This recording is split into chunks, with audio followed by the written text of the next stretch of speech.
నమస్కారం ఘంటారావానికి స్వాగతం ముందుగా ప్రధానాంశాలు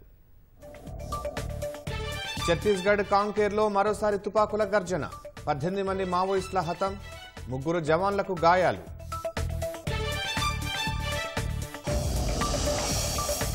సివిల్స్ ఫలితాల్లో సత్తా చాటిన తెలుగు విద్యార్థులు తొలి ప్రయత్నంలోనే 3వ ర్యాంక్ సాధించిన అనన్యరెడ్డి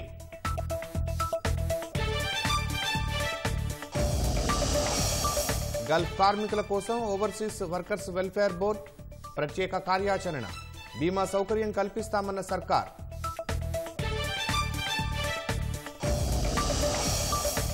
కాంగ్రెస్ భారాసను నమ్మే పరిస్థితుల్లో ప్రజలు లేరన్న భాజపా హస్తం నేతలు అరచేతిలో వైకుంఠం చూపించారని కేటీఆర్ విమర్శ సార్వత్రిక ఎన్నికల ప్రచార జోరు పెంచిన పార్టీలు సన్నాహక సమావేశాలు రోడ్ షోలతో ఓట్ల వేట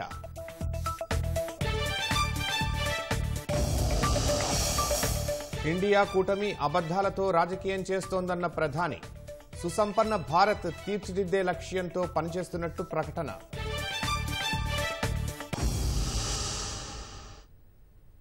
లోక్సభ ఎన్నికల ముందు ఛత్తీస్గఢ్లో భారీ ఎన్కౌంటర్ జరిగింది మావోయిస్టులకు గట్టి ఎదురుదెబ్బ తగిలింది కాంకేర్ జిల్లాలోని కల్పర్ గ్రామ సమీపంలో భద్రతా బలగాలు జరిపిన ఎదురుకాల్పుల్లో 18 మంది మావోయిస్టులు హతమయ్యారు ఇన్స్పెక్టర్తో పాటు మరో 2 భద్రతా సిబ్బంది గాయపడినట్లు బీఎస్ఎఫ్ అధికారులు వెల్లడించారు ఘటనా స్థలం నుంచి 7 AK-47 3 లైట్ మెషిన్ గన్స్ సహా పెద్ద మొత్తంలో అధునాతన ఆయుధాలు స్వాధీనం చేసుకున్నట్లు తెలిపింది జిల్లా పోలీస్ రిజర్వ్ గార్డ్తో కలిసి సంయుక్తంగా ఆపరేషన్ చేపట్టినట్లు బీఎస్ఎఫ్ పేర్కొంది కాల్పులు జరిగిన ప్రాంతంలో ఇంకా గాలింపు చర్యలు కొనసాగుతున్నట్లు చెప్పారు छोटे बिटिया से दक्षिण तरफ माड़ इलाका में डीआरजी और बीएसएफ पार्टियों के साथ नक्सलियों में मुठभेड़ हुआ है इसमें करीब दर्जन भर नक्सल की मारने की अभी खबर आ रही है लेकिन अभी पार्टी कमांडर से संपर्क नहीं हो पा रहा है लेकिन इसमें 4 ऑटोमेटिक वेपन मिलने का पुष्टि कर रहे हैं और कई नक्सल मरने की इसमें संभावना है पूरी पार्टी वापस आने के बाद आपको डिटेल्स बता पाएंगे इसमें इस मुठभेड़ में शंकर राव टॉप लीडर है उससे मारे जाने की खबर आती है इस मुठभेड़ में शंकर ललिता माधवी इस तरह के बड़े कार्डर्स की उपस्थिति के बारे में हमारे पास सूचना थी जिसके आधार पर ऑपरेशन लॉन्च किया गया है और संभवतः इन लोगों की मृत्यु हुई है इस मुठभेड़ में सर कितने इनामी रहा होगा क्योंकि शंकर राव का नाम काफी नक्सल घटनाओं में शामिल रहा है कुछ जानकारी ये डीवीसी रैंक के हैं तो 25 लाख इनाम इनके ऊपर है जो भी डीवीसी रैंक है उसमें है उनके ऊपर 25 लाख है सर कुछ जवान भी घायल हुए इसमें 2 जवान घायल एक जवान घायल हुआ है डीआरजी का और एक इंस्पेक्टर बीएसएफ का उनको पैर में गोली लगी है इन दोनों को अभी इवैक्यूएशन करने की पूरी तैयारी चल रही है सर हेलीकॉप्टर भी आ रहा है क्या हेलीकॉप्टर MI-17 चॉपर आ रही है मौसम खराबी के कारण थोड़ा सा विलम्ब हो रहा है लेकिन इनके लिए फर्स्ट एड और जो उपचार संभव है वो सब किया जा रहा है सर अभी जो फिलहाल अभी खतरे से बाहर सर्चिंग चल रही है अभी सर्चिंग और चल रही है और ये संख्या बढ़ने की पूर्ण संभावना है सर कितने नक्सली रहे होंगे इसमें हमारे हिसाब से 3 अलग अलग टीम है तो 15-20 के हिसाब से करीब 50 के आसपास नक्सली होने की संभावना है क्या अब तक का सर ये बड़ा मुठभेड़ कांकेर जिले के लिए बड़ी सफलता हो सकती है अभी फिलहाल बीजापुर में जो हुआ है वो सबसे बड़ा है और इसमें पूरी डिटेल आने के बाद आकलन लगा सकते हैं అఖిల భారత సివిల్ సర్వీసెస్ యూపీఎస్సీ పరీక్ష ఫలితాల్లో తెలుగు రాష్ట్రాల విద్యార్థులు సత్తా చాటారు మహబూబ్ నగర్కు చెందిన అనన్యరెడ్డి 3వ ర్యాంకు సాధించారు నందల సాయి కిరణ్కు 27 మేరుగు కౌశిక్ 82 హనుమకొండ వాసి జయసింహారెడ్డికి 104వ ర్యాంకు వచ్చింది పెంకీసు ధీరజ్ రెడ్డి 173 జి అక్షయ్ దీపక్ 196 గణసేన భానుశ్రీ 198వ ర్యాంకు దక్కించుకున్నారు నిమ్మనపల్లి ప్రదీప్ రెడ్డి 382 బన్న వెంకటేష్ 467 పూల ధనుష్ 480 కె శ్రీనివాసులు 526వ ర్యాంకు సాధించారు నెల్లూరు సాయితేజ 558 వరంగల్కు చెందిన సాయింపు కిరణ్ 568 పి భార్గవ్ 590వ ర్యాంకు దక్కించుకున్నారు K Arpitha 639, Aishwarya Nelli Shyamala 649, Sakshi Kumari 679, G Swetha 711, V Dhananjaya Kumar 810, Lakshmi Banothu 828వ ర్యాంకు సాధించారు. ఉత్తరప్రదేశ్లోని లఖనౌకు చెందిన ఆదిత్య శ్రీవాస్తవ మొదటి ర్యాంక్, అనిమేష్ ప్రధాన్ 2వ స్థానంలో నిలిచారు. 2023 సంవత్సరానికి 1016 మంది సివిల్స్ పరీక్షల్లో ఉత్తీర్ణత సాధించగా వారంతా వేర్వేరు కేంద్ర ప్రభుత్వ సర్వీసులకు ఎంపికైనట్లు యూపీఎస్సీ ప్రకటించింది. పోస్టుల వారీగా చూస్తే ఐఏఎస్కు 180 మంది, ఐఎఫ్ఎస్కు 37, ఐపీఎస్కు 200 మంది ఎంపికయ్యారు. ఇక సెంట్రల్ సర్వీసెస్ గ్రూప్ ఏ కేటగిరీలో 613 మంది, గ్రూప్ బి సర్వీసెస్లో 113 మంది ఎంపికైనట్లు యూపీఎస్సీ వెల్లడించింది. సెప్టెంబర్ 17లోగా గల్ఫ్ కార్మికుల సమస్యల పరిష్కారానికి ఓ ప్రత్యేక వ్యవస్థను ఏర్పాటు చేస్తామని ముఖ్యమంత్రి రేవంత్ రెడ్డి హామీ ఇచ్చారు. హైదరాబాద్లోని హోటల్ తాజ్ డెక్కన్లో గల్ఫ్ కార్మిక సంఘాల నేతలతో జరిగిన సమావేశానికి సీఎం హాజరయ్యారు. ఏజెంట్లు, యాజమాన్యం చేతుల్లో మోసపోయి కొందరు కార్మికులు అవస్థలకు గురవుతున్న తరుణంలో ఫిలిప్పీన్స్, కేరళ విదేశీ విధానాలను అధ్యయనం చేస్తున్నట్లు తెలిపారు. రైతు బీమా మాదిరిగానే గల్ఫ్ కార్మికులకు బీమా సౌకర్యం కల్పిస్తామని చెప్పారు. కార్మికుల తరపున పార్లమెంట్లో మాట్లాడేందుకు నిజామాబాద్ నుంచి పోటీ చేస్తున్న జీవన్ రెడ్డికి అవకాశం కల్పించాలని సీఎం ఈ సందర్భంగా వారిని కోరారు. Telangana Gulf and other overseas workers welfare board పెట్టాలని ఒక విధానం తీసుకుంది. శేషాద్రి గారు అని సీనియర్ ఐఏఎస్ ఆఫీసర్ వారి ఆధ్వర్యంలో అధికారులను నియమించడం జరిగింది. 24/7 పనిచేసే ఒక వ్యవస్థను ఏర్పాటు చేయాలని మేము ఆల్రెడీ నిర్ణయం తీసుకున్నాం. దీనికి సంబంధించి కేరళ రాష్ట్ర ప్రభుత్వంలో ఫిలిప్పీన్ కూడా మేము స్పష్టంగా స్టడీ చేసాం. అందుకే తప్పకుండా ప్రతి ఒక్కరికి ఎవరికి ప్రమాదం వల్ల ఏది జరిగినా 5 లక్షల రూపాయలు ఇవ్వాలన్న ఆలోచన ఆల్రెడీ నిర్ణయం తీసుకున్నాం. ఏజెంట్లకు ఒక చట్టబద్ధత ఉండాలి. రాష్ట్ర ప్రభుత్వం గుర్తింపు కార్డు ఉన్నవాడే ఏజెంటు. అతను ఎక్కడ ఏ వ్యవస్థలతో ఏ సంస్థలతో మాట్లాడుతుండో ఆ యొక్క సంస్థల యొక్క వివరాలు కూడా ప్రభుత్వం దగ్గర నమోదు చేయించే విధంగా చర్యలు తీసుకోవాలని మేము చర్చించుకున్నాం. విదేశాలకు వెళ్లే ముందు, గల్ఫ్ కార్మికులకు ప్రధానంగా వెళ్లే ముందు వాళ్ళకు ఒక వారం రోజులు శిక్షణ కార్యక్రమాలు కూడా తీసుకోవాలి.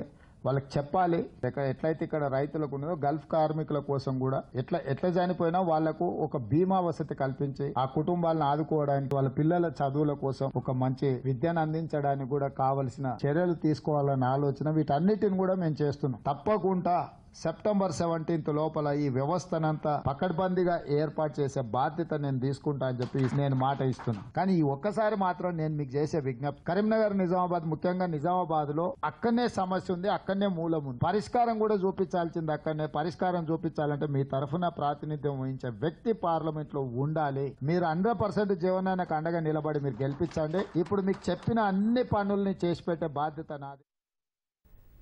లోక్సభ ఎన్నికల వేళ కాంగ్రెస్ పార్టీలోకి చేరికలు భారీగా కొనసాగుతున్నాయి. గేట్లెత్తుతామని పీసీసీ అధ్యక్షుడు సీఎం రేవంత్ రెడ్డి చేసిన వ్యాఖ్యలకు అనుగుణంగానే పార్టీలోకి పెద్ద సంఖ్యలో నేతలు చేరుతున్నారు.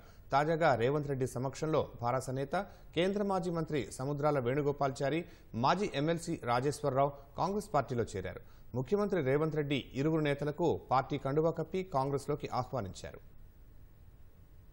ముఖ్యమంత్రి రేవంత్ రెడ్డి రేపటి నుంచి 2 రోజుల పాటు కేరళలో పర్యటించనున్నారు.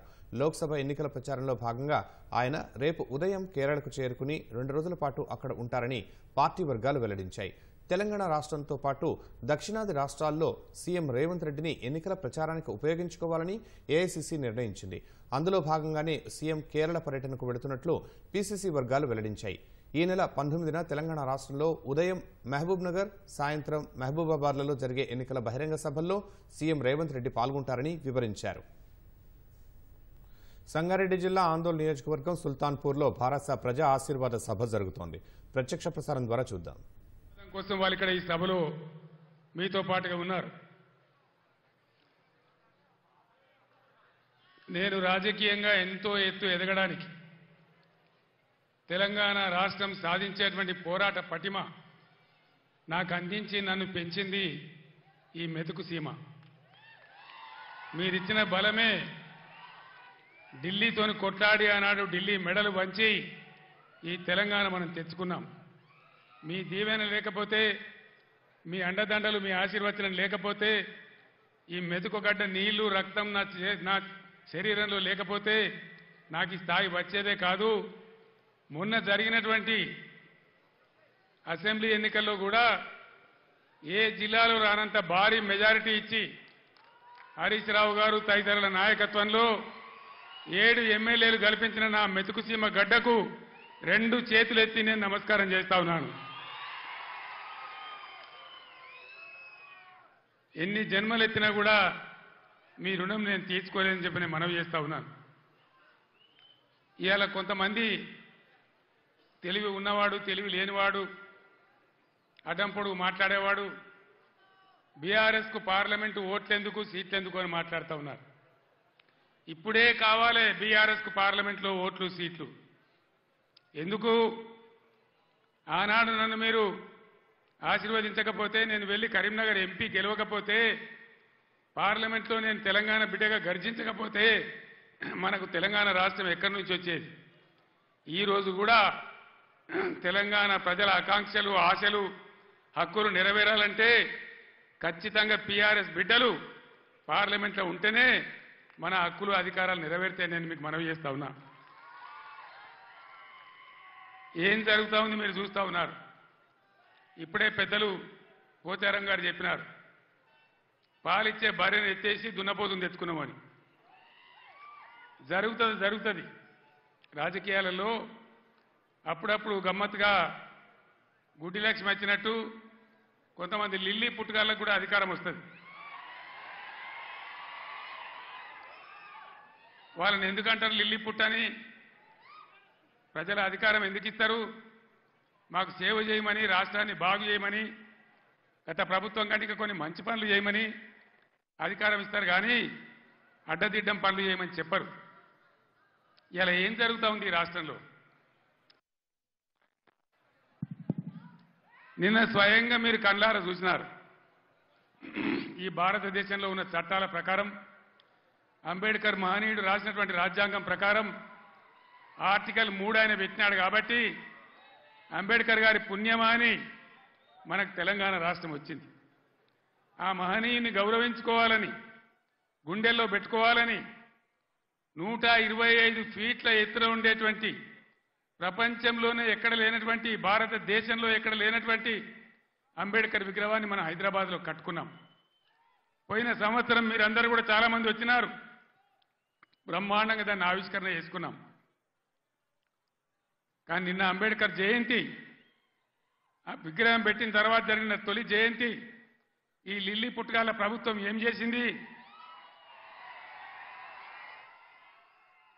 అక్కడికి గవర్నమెంట్ పోలే. ఆ మహనీయులంతా హిమాలయ పర్వతమంతా ఎత్తున్న విగ్రహానికి ఒక పువ్వు పెట్టలే, ఒక పూలమాల పెట్టలే, అంజలి ఘటించలే.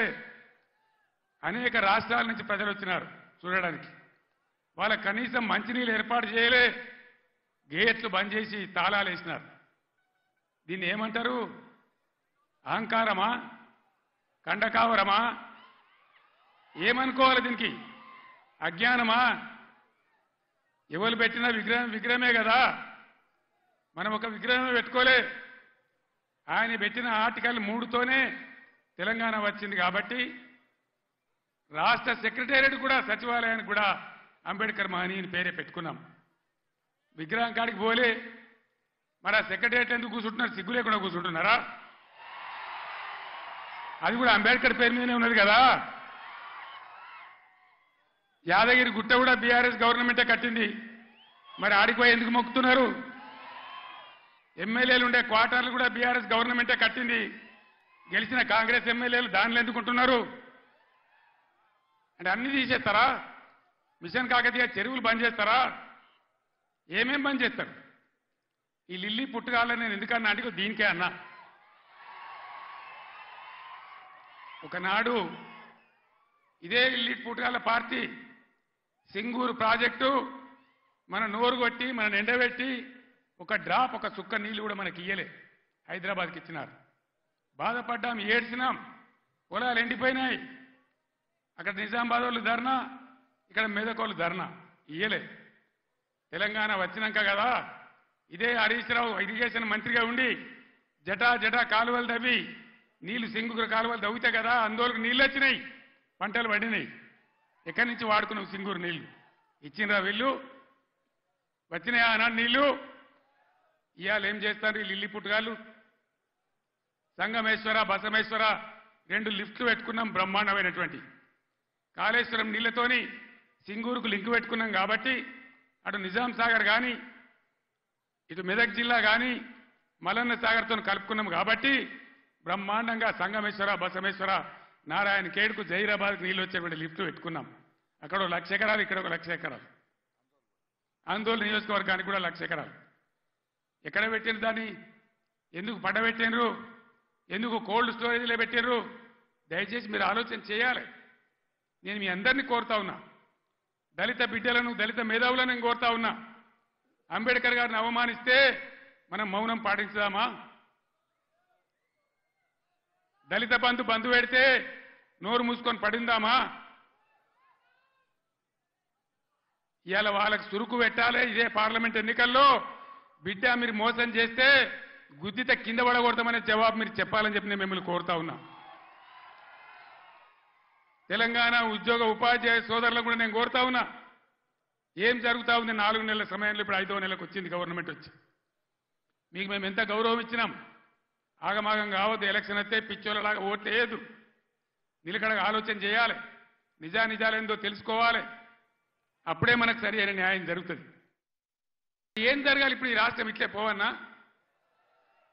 నేను 15 ఏళ్ళు కొట్లాడి సాగు నోట్ల తలకాయ పెట్టి సచ్చేదాకా తెగబడి ఈ రాష్ట్రం సాధించి 10 ఏళ్ళు బ్రహ్మాండంగా అన్ని రకాల ప్రజలను కడుపులో పెట్టుకుని సాదుకున్నాం. రైతు సోదరులను కళ్ళల్లో పెట్టుకొని కాపాడుకున్నాం. ఒక పాలసీ, వ్యవసాయం ద్వారా రాష్ట్ర ఆదాయం పెంచాలని, రైతాంగాన్ని నిలబెట్టాలని అనేక మంచి స్కీములు పెట్టినాం. రైతు బందే వేయలే, ఏలటికి పూర్తి మందికి రాలే. పంటలు వచ్చినాయి, అవి కొనే దిక్కులేదు. కనీసం మద్దతు ధర పోగా 500 బోనస్ ఇస్తామన్నారు. బోనస్ బోగసేనా? బోనస్ వసూలు చేయన్నా? ఈ ప్రభుత్వాన్ని మెడలు వంచానా? వంచాలంటే మేము కొట్టి వంచాం, మీ ఓటు ద్వారానే వంచాలి. సిద్దిపేటలో మంచి దారి చూపించారు. హరీష్ నాయకత్వంలో పోస్ట్ కార్డుల ఉద్యమం చేస్తా ఉన్నారు. ఇవాళ ఇక్కడ సంగారెడ్డి ఈ వేదిక నుంచి నేను యావత్తు తెలంగాణ రైతాంగానికి పిలిపిస్తా ఉన్నా.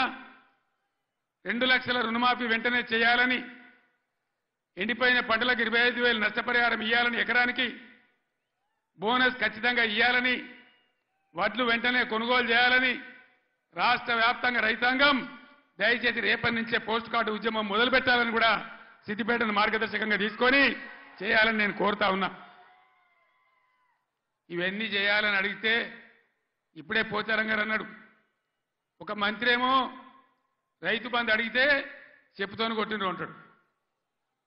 ఇంకో ముఖ్యమంత్రిని ఇవన్నీ ఏమైనాయి, ఎందుకు ఏమని గట్టిగా నిలదీస్తే ఏం మాట్లాడతారు ఈ లిల్లీ పుట్టుగాళ్ళు? నీ గుడ్లు వీకి గోటీలు ఆడుకుంటాము, నీ పేగులు తీసి మెడలేసుకుంటాము, నిన్ను పండబెట్టి తొక్కుతాము, నీ ముడ్డి మీద షెడ్డి లేకుండా షెడ్డీలు గుద్దుకుంటాము. ఇదేనా 10 ఏళ్లలో నేను ముఖ్యమంత్రి ఉన్నప్పుడు ఒక్కసారి ఇటువంటి మాట విన్నారా? ఇంత అగౌరవంగా మాట్లాడినామా? ఇంత అన్యాయం మీ కళ్ళ ముందనే జరగాలన్నా? దయచేసి ఆలోచన చేయాలి. ఎలక్షన్ అంటే ఓట్లు అంటే ఏదో ఆగమాగం ఓట్లేసుడు కాదు.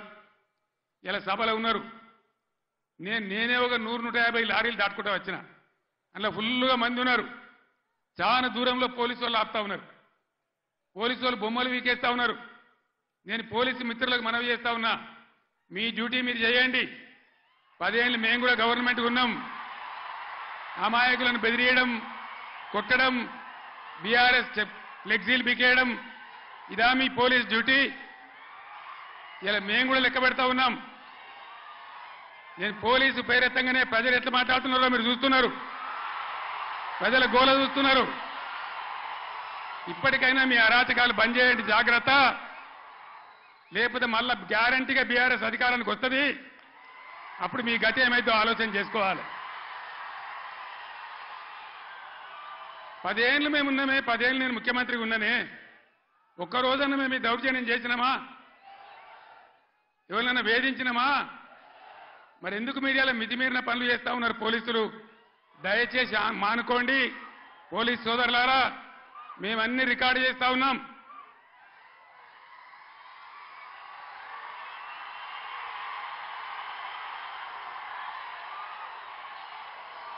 ఈ ప్రజల స్పందన చూసైనా మీరు మారాలి. డీజీపీ గారు మీరు మారాలని నేను చెప్తా ఉన్నా. లేకపోతే మీ మీదకి ప్రజలే తిరుగుబడే రోడ్ వస్తుంది, జాగ్రత్త అని నేను చెప్తా ఉన్నా.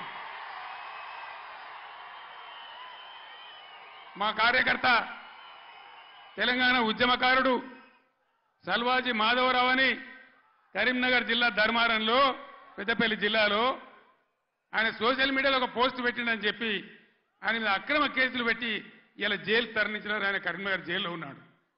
ఇది మీకు న్యాయమా? డీజీపీకి ఏమైనా గౌరవం ఉంటే ఆ సల్వాజీ మాధవరావు మీద ఏదైతే జరిగిందో దాని మీద స్పెషల్ కమిటీ సీనియర్ ఐపీఎస్ ఆఫీసర్తో ఎంక్వైరీ చేయాలి. ఏ సబ్ ఇన్స్పెక్టర్ ఏ సర్కిల్ ఇన్స్పెక్టర్ దౌర్జన్యానికి పాల్పడ్డాడో వాళ్ళ మీద మీరు చర్యలు తీసుకోవాలి. లేకపోతే తస్మాత్ జాగ్రత్త, మేము న్యాయస్థానం తలుపులు దాడతామని మనవి చేస్తా ఉన్నా. మేము కూడా మస్తుగా చూసినాం. నేను కేంద్ర మంత్రిగా పనిచేసిన, రాష్ట్ర మంత్రిగా పనిచేసిన, ఇదే జిల్లాలో 20 ఏళ్ళు ఎమ్మెల్యేగా ఉన్నా, ముఖ్యమంత్రిగా పనిచేసిన, కానీ దౌర్జన్యాలు ఎన్నడూ మీతో మేము చేయించలే.